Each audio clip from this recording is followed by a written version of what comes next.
RBI ने तो अपने रिजर्व में 700 टन गोल्ड रख लिया है। आप लोगों ने अपने रिजर्व में कितना गोल्ड रखा है? आइए बात करते हैं। Hello everyone and welcome to my channel. मेरा नाम है वरुण कुमार और मैं हूं आप लोगों का इंडियन बिलियनेयर। तो लास्ट ईयर मैंने एक वीडियो बनाई थी जिसमें हमने बात करी थी कि आरबीआई ने कितना गोल्ड खरीदा हुआ है अभी तक, कहाँ वो स्टैंड करता है बाकी सारे कंट्रीज के कंपैरिजन में, और आरबीआई जो अपना गोल्ड रिजर्व को बढ़ाने का सोच रहा था उसने कितना कितना चेंजेस किया था। तो इस साल जो है वो काफ़ी ज़्यादा मूवमेंट देखी गई है और आरबीआई ने पहली बार अपना जो गोल्ड रिजर्व है उसे 700 टन्स के ऊपर ले गए हैं। तो इसमें हम स्पेसिफिक्स के बारे में बात करेंगे, कितना ऐड करा। साथ साथ इस वीडियो के एंड में या उसके आसपास में आपको कुछ क्यूई टेपरिंग के बारे में बताऊंगा। टेपर जो है ये शब्द काफ़ी टाइम से चलता आ रहा है एंड बहुत सारे लोगों के पास ये सवाल था कि ये टेपरिंग से क्या होता है और ये गोल्ड सिल्वर के प्राइसेस में कैसे इम्पैक्ट करता है। तो हम उसकी भी बात करेंगे। तो please make sure to hit the like button और चैनल को भी सब्सक्राइब कर दें अगर अभी तक नहीं करा है। तो यहाँ पर क्या कहता है ये आर्टिकल, ये कहता है कि with the highest gold purchase on a half yearly basis, यानी कि मान लो शुरुआत के जो साल के 6 महीने होते हैं उसके हिसाब से जो हमारी आरबीआई है, रिजर्व बैंक ऑफ इंडिया, उसके जो गोल्ड रिजर्व है फॉरेक्स रिजर्व के अंदर पूरे में उसने 700 टन क्रॉस कर दिया। अब पहले बात कर लेते हैं फॉरेक्स रिजर्व की। क्या है ये? अब ये होता है एक फॉरेन एक्सचेंज रिजर्व। इसमें क्या होता है, हम जैसे हमारे आरबीआई के पास अलग अलग करेंसीज होंगी, जैसे अब यूएस डॉलर जो है डोमिनेटिंग है तो उसे भी रखा जाता है। मैंने काफ़ी टाइम पहले भी बताया था कि सेफेस्ट बेट जो हम बोलते हैं कि सबसे सेफ कहाँ इन्वेस्ट कर सकता है कोई कंट्री, तो यूजुअली किसी और की कंट्री के डेट में करता है या करेंसी में करता है या गोल्ड में करता है। तो उस फॉरेन एक्सचेंज में क्या होता है, मोस्टली उस फॉरेन करेंसी में आपका यूएस डॉलर आ जाता है और आपका जो प्रेशियस मेटल है उसमें जो सबसे ज़्यादा सेफ्टी देता है वो आपका गोल्ड है। तो ये तो कंसिस्ट करता है, उसके अलावा बॉन्ड्स और बाकी सारी चीज़ें भी होती हैं। तो सेंट्रल बैंक जो है उसने 29 टन्स ऑफ गोल्ड खरीदा है जो कि उसने अपने फॉरेन एक्सचेंज में डाला है। अब फॉरेन एक्सचेंज में क्यों डाला इन्होंने ये करेंसियाँ, गोल्ड, ये सब क्यों डाला है?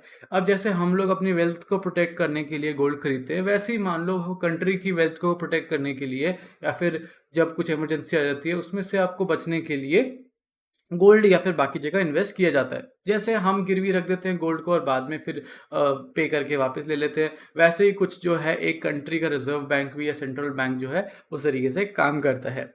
अब आपको पता है इन्फ्लेशन बढ़ती है यानी कि महंगाई बढ़ती है तो यूजुअली क्या होता है, गोल्ड का प्राइस जो है वो भी ऊपर जा रहा होता है साथ साथ।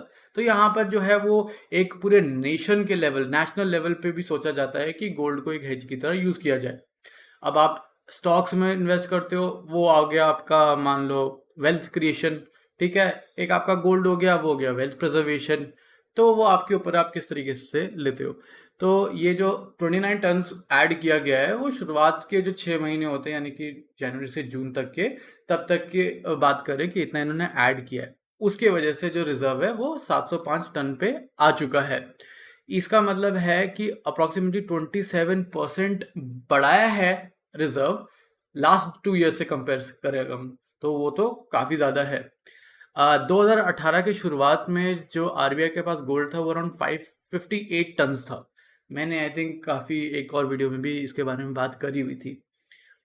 इसके साथ साथ क्या है, जो हमने जैसे हमने बोला था कि पिछले साल की 10% पे अपना रिजर्व बढ़ा देगा। अब टोटल रिजर्व में क्या होता है, फॉरेक्स रिजर्व में मैंने बोला आपको एक करेंसी होती है, गोल्ड होता है, बॉन्ड होता है। उस तरीके से ये सोचा जा रहा था कि जो हमारा गोल्ड का जो कंपोजिशन है वो भी थोड़ा बढ़ जाएगा, लेकिन वो भी आई थिंक थोड़ा घट गया। तो यहाँ पे आप देख सकते हो, यहाँ लिखा हुआ है although the holding has cumulatively increase, the share of gold in the central banks forex reserve drop to 6.5% in June 2021 quarter from 7% at the end of March. तो 7% पे था मान लो मार्च 2021 तक, वाइल जून तक आते आते वो कम हो गया। बाकी जगह इन्वेस्ट कर देते हैं, बाकी जगह इन्वेस्ट करना भी इट्स सेफ एंड साउंड। जून 2021 की अगर हम बात करें तो आरबीआई का जो गोल्ड परचेज था वो बाकी सारे जो सेंट्रल बैंक्स है पूरे दुनिया में उसका मान लो 30% जो है आरबीआई ने खरीदा, यानी कि काफ़ी बड़ा चंक है। ये जो है ये डब्ल्यूजीसी यानी कि वर्ल्ड गोल्ड काउंसिल जो है उसका जो डेटा शेयर किया उसके हिसाब से बताया जा रहा है। जो बाकी सेंट्रल बैंक्स हैं, सेंट्रल बैंक से उन्होंने मान लो 32 टन अगर गोल्ड खरीदा है तो इंडिया ने जून 2021 में ही 9.4 टन ऐड करा है, विच इज़ अ लॉट। तो आरबीआई के पास जैसे आपने बोला अब 705.6 टन गोल्ड रिजर्व में हो गया है, और अभी भी हम 10th रैंक पर हैं as compare to other central banks in the world. अगर हम बात करें गोल्ड के बारे में, सेंट्रल बैंक्स जो हैं वो आगे कंटिन्यू करेंगे गोल्ड खरीदना ऑन नेट बेसिस 2021 में, या फिर हायर देन 2020। 2020 में भी काफ़ी खरीदा गया था, बट मे बी इस साल और खरीदा जाए। ये जो होगा डाइवर्सिफिकेशन और रिस्क मैनेजमेंट को सोच में रखते हुए खरीदा जाता है। डाइवर्सिफिकेशन जैसे हम डाइवर्सिफाई करते हैं, मैं आपको बोलता हूँ कि हर एक जगह इन्वेस्ट करना चाहिए वगैरह वगैरह, वैसे ही एक कंट्री उसका सेंट्रल बैंक जो होता है वो भी अलग अलग जगह इन्वेस्ट करता है ताकि फ्यूचर में अगर काम आए तो वो यूज़ कर सके। तो ये है WGC का डेटा। एक बार हम देख लेते हैं आरबीआई का जो डेटा है। अब ये एक रिपोर्ट बनती है, इसका नाम है द रिजर्व बैंक्स अकाउंट, ठीक है। ये जो होता है 2020 से 21 का डेटा आपके सामने, हमने पिछले साल आई थिंक 18 से लेके 19 का कंपेयर करा था। ये एनुअली एक रिपोर्ट बनती है। तो यहाँ आप देख सकते हो ये जो है जून की नहीं है, सॉरी ये जून 2021 की नहीं है, लेकिन पुराना डेटा जो है वो लिया जरूर गया है। तो ये फिजिकल होल्डिंग ऑफ गोल्ड है। यहाँ पर काफ़ी सारी चीज़ें चल रही है, मैं धीरे धीरे बताऊंगा। जून 30 2020 की अगर हम बात करें, ये मेट्रिक टन्स में है।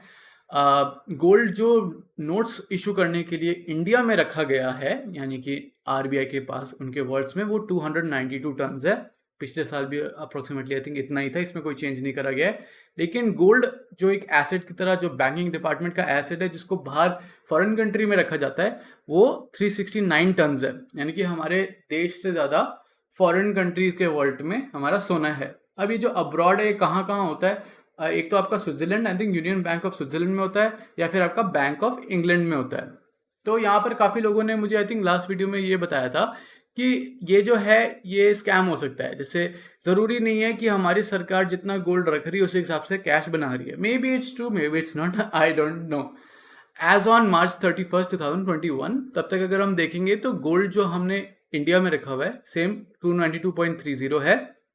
जो हमारा बाहर था वहां पे रिजर्व बढ़ा के 403 टन कर दिया एज अपोज टू 369। तो ये 695 टन पे हमें ले जाता है। अब ये क्या इंडिकेट करता है? क्या ये इंडिकेट करता है कि हमें गोल्ड ले लेना चाहिए? अब देखो, मेरे हिसाब से जब कुछ कोई ज़्यादा खरीद रहा है तो हम यूजुअली उन्हीं के साथ चलने लग पड़ते हैं। जैसे मान लो राकेश झुनझुनवाला जी हैं, वो कोई स्टॉक खरीदते हैं तो सब धीरे धीरे चलने लग पड़ते हैं। लेकिन ये है कि उनका जब हो जाता है टारगेट मेट तो वो गिरा देते हैं, और वहाँ पर नए इन्वेस्टर्स जो होते हैं वो खरीद रहे होते हैं। गोल्ड के साथ क्या है कि मतलब ड्रास्टिक फॉल तो नहीं होता है। रिजर्व बैंक खरीदते रहते हैं और ऑफलोड करते रहते हैं, हमें ज़्यादा कभी कभी नहीं पता चलता है वो कितने क्रेजी वॉल्यूम में खरीदते हैं। आप ये भी देखो, टन्स में खरीदते हैं हम, यहाँ पे ग्राम्स या जो अमीर लोग हैं वो मान लो किलोग्राम्स में ट्रेड करते हैं, यहाँ पे टन्स की बात हो रही है, ठीक है।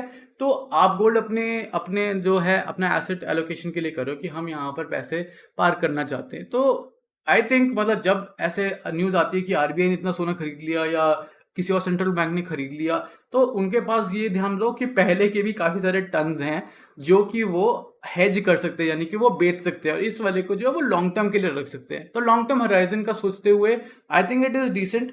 खरीदना चाहते हो तो आप डेफिनेटली खरीद सकते हो, मतलब हम तो खरीद रहे हैं। यहाँ आप देख सकते हो, हमने जो है मार्च में देखा था एक प्राइस कम हुआ था, उसके बाद से थोड़ा थोड़ा सा राइजिंग ट्रेंड पे है। ओवरऑल अगर हम साल की बात करें तो नेगेटिव ट्रेंड ही हमें दिख रहा है। लेकिन जो ये है, अब हमें थोड़ा थोड़ा बीच बीच में डिप्स दिखते रहते, तो इस टाइम पे क्या है, लोगों को ले लेना चाहिए। डिप्स अगर दिख रहे हैं तो इट्स गुड, ज़्यादा लंबा डिप मिल जाता है तो बहुत बढ़िया बात है। हमेशा क्या आपने डिवाइड कर दो, आपको साल में अगर 10% 10% 10% ऐसे लेना ऐसे कर लो, 20-20-20, या सारा लेना तो एक बार लेके रख दो। बट फिर आपको कभी रिग्रेट वाला फैक्टर नहीं आना चाहिए कि ओहो अब तो प्राइस कम हो गया, मुझे अब ले लेना चाहिए एंड स्टफ लाइक दैट। तो वो चीज़ें जो है वो डजंट वर्क विद गोल्ड। अगर आप एक लॉन्ग टर्म अप्रोच से आए हो कि आपको लंबे समय में बेचना है या फिर आपको कहीं आगे फॉरवर्ड करना है स्टफ लाइक दैट, तो फिर आपको प्राइस के बारे में ज़्यादा नहीं सोचना पड़ेगा। ये fluctuations on a daily basis हो जाती हैं, ये कमोडिटी है। तो यहाँ मैं आपको एक बार डेटा दिखा देता हूँ। WGC वर्ल्ड गोल्ड काउंसिल ने ये रिपोर्ट निकाली थी, जहाँ पर हमें दिख जाता है कौन सी कंट्रीज़ के पास अप्रॉक्सीमेटली कितना टन सोना होगा, उनका जो टोटल रिजर्व है उसमें कितना, मतलब कितने उस रिजर्व में से टोटल कितना सोना है उनके पास। एंड ये जो डेटा है आपका सितंबर 2021 का लिखा हुआ है, बट आई थिंक मोस्टली इसमें सब जुलाई ही मेंशन्ड है। तो लेट्स अज्यूम कि सितंबर का ये, क्योंकि मैंने इसे अभी डाउनलोड करा है। तो फर्स्ट पे आप देख सकते हो हमारा यूएस ट्रेंड कर रहा है विद 8000 टन्स टोटल जो उसका आई थिंक फॉरेक्स रिजर्व है, जहां पर उसने अलग अलग करेंसीज में इन्वेस्ट करा हुआ है, उसको मिला के और गोल्ड को मिला के, मतलब उसका गोल्ड जो है उसमें से 78% है। अब देखो यूएस को कुछ ऐसा पता है जो हम लोगों को नहीं पता है, क्योंकि उसके पास इतना अगर सोना है, उसको पता है कि उसका ये जो डॉलर है वो रिटेन नहीं करेगा एक टाइम पर वैल्यू। तो यहाँ पर वो अच्छा सेफली पार्क्ड है कि कुछ हो गया हमारे डॉलर को तो चलो हम गोल्ड तो होगा हमारे पास। यही हमारी सोच होनी चाहिए कि अगर हमारे स्टॉक मार्केट या कुछ क्रैश हो जाता है तो हमारे पास गोल्ड तो है, या हमारे पास अगर कुछ भी है उसके अलावा गोल्ड तो आपके रिजर्व में है ही। सिमिलरली जर्मनी आप देख सकते हो 75% पे, फिर आपका इंटरनेशनल मॉनेटरी फंड IMF हो गया, इटली हो गया, फ्रांस हो गया, Russia, China, Switzerland, Japan and then we have India. तो ये जो लास्ट की आप ये 4 कंट्रीज देख रहे हो, इनके साथ यही है कि इनके रिजर्व में बाकी सारी चीज़ें काफ़ी ज़्यादा है as suppose to gold. India अगर हम देखेंगे तो it was at 10th position since the last 2 years as well I think, और अभी भी, बट वही है होल्डिंग्स बढ़ा दी है एट 711 टन्स। जापान इज मान लो 150 टन थोड़ा आगे है, एंड उसके बाद तो सीधा 1000 टन पे सब पहुंच चुके हैं। तो 711 टन में अगर आप देखोगे allocation is only of 6.7%। So अगर ये राइज करता है then it's good, it keeps on rising, then इसमें ये प्रॉफिट हो जाता है कि हमारा जो सोवरेन क्रेडिट रेटिंग है ना वो बढ़ जाती है। अब सोवरेन क्रेडिट रेटिंग क्या है, इसमें क्या है, इन्वेस्टर्स को ना एक रिस्क असेसमेंट का मौका मिल जाता है कि क्या हमें इस कंट्री के डेट में इन्वेस्ट करना चाहिए कि नहीं। और ये जो होता है, जो क्रेडिट रेटिंग्स होती है, जो सॉवरेन क्रेडिट रेटिंग है, ये यूजुअली जैसे एजेंसीज हैं, जो मूडीज सर्विसेज है, फिच रेटिंग है, S&P है, ये सब डिसाइड करते हैं कि इस कंट्री में आपको इन्वेस्ट करना चाहिए नहीं करना चाहिए। तो अभी जैसे मान लो इंडिया का S&P जो है, स्टैंडर्ड एंड पोर्स, उनका रेटिंग इंडिया के लिए है BBB-। तो ऐसे करते करते अलग अलग कंट्रीज का है, किसी का AAA है, वो उसके हिसाब से बहुत सारे फैक्टर्स के हिसाब से है। लेकिन एक सॉवरेन क्रेडिट रेटिंग जो है वो गोल्ड मतलब काफ़ी ज़्यादा बताती है कि उनकी रेटिंग कैसी है। So it's good to have gold. तो अब मैंने बात करनी थी कि आगे क्या करना चाहिए, हमें इस समय खरीदना चाहिए या आगे खरीदना चाहिए, क्या चक्कर है। मैं आपको बताता हूँ। हम बात कर रहे थे टेपरिंग की। तो टेपरिंग में क्या होता है, जैसे हमने एक टर्म उससे से रिलेटेड है QE। क्वांटिटेटिव ईजिंग में क्या होता है कि एक जो सेंट्रल बैंक होता है वो खूब सारे एसेट्स खरीद रहा होता है ताकि वो जो मार्केट है, इकोनॉमी है, उसमें करेंसी इंजेक्ट कर सके। अब जैसे स्टिमुलस इंजेक्ट कर सके, ये बात है कि अब इसके लिए क्या है, करेंसी इंजेक्ट तो कर दिया या स्टिमुलस तो दे दिया, लेकिन इसकी रिकवरी भी होनी है। तो उसकी रिकवरी जो है वो लॉन्ग टर्म बेसिस पे क्या है, महंगाई करके होएगी। अब वो कैसे होएगी, क्योंकि एक टाइम पर हमें ये जो QE है, जो अनलिमिटेड कैश सप्लाई है, इसको हमें कम भी करना है। तो टेपरिंग का मतलब यही होता है नैरो करना, कम करना मान लो। तो क्वांटिटेटिव ईजिंग या क्वांटिटेटिव ईज टेपरिंग होती है बेसिकली जब आपका जो सेंट्रल बैंक है, ये जो एसेट्स है ये कम खरीदेगा और इकोनॉमी में कम कैश डालेगा। जब इकोनॉमी में कम कैश डालेगा तो इसका मतलब है आपका जो गोल्ड का प्राइस है उसमें रियल वैल्यू और नॉमिनल वैल्यू में एक चेंज आ जाता है। अब नॉमिनल वैल्यू ये होता है गोल्ड का कि जो आपको प्राइस दिख रहा है, मान लो ये आपको $1821 दिख रहा है, ये आपका नॉमिनल वैल्यू हो गया। जब QE टेपरिंग या टेपरिंग होती है तो आपका जो रियल वैल्यू है, जिसमें आपका गोल्ड का प्राइस और इन्फ्लेशन को भी एडजस्ट करेंगे, ऐड करेंगे, तो आपका जो रियल वैल्यू है वो बढ़ जाता है। तो जब भी ऐसी बात हो रही होती है कि QE का चक्कर है, कम हो रहा है या समथिंग लाइक दैट, करेंसी कम हो रही है प्रिंट, तो आपका गोल्ड का प्राइस हमेशा शूट कर जाता है।